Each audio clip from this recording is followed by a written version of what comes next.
لپتاپ متصله که باید با هم مچ بشن از طریق شارژر. این لباس رو میپوشید. دستگاهی به خودش وصل کرده تا کلاهبرداری کند. به خاطر دسترسی آسان که خودش رو رسمی نشون بده، در واقع یه اعتماد کاذبی از شهروندان جلب کنه.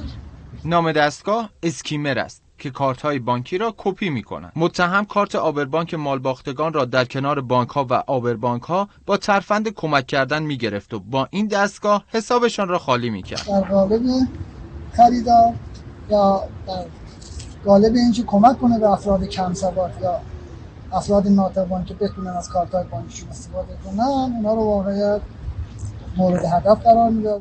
برای فریب دادن ممکن است کلاهبرداران خودشان را دستفروش نشان دهند، مثل متهمانی که چند وقت قبل در کرج دستگیر شدند.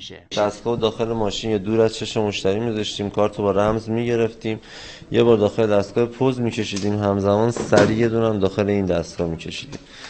مشتری که میرفتش رمز رو دیگه داشتیم دیگه. بعد از اینکه کارت کشیده شد، اطلاعات در دستگاه ذخیره می‌شود و کارت آبربانک جدیدی درست می‌شود. اطلاعات با استفاده از نرم افزار به این کارت خام منتقل میشه، یعنی این کارت زوجی میشه، مشترک میشه. یه SMS موجودی برام ارسال شد، به فاصله چند ثانیه بعد مبلغ 11,800,000 از حسابم برداشت شد.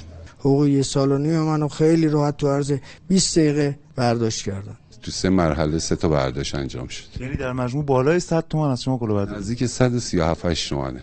ساده ترین روش برای جلوگیری از این کلاهبرداری ندادن رمز و کارت آبربانک به دیگران و خرید نقدی از دستفروش ها است. قدیر نظری، خبرگزاری صدا و سیما.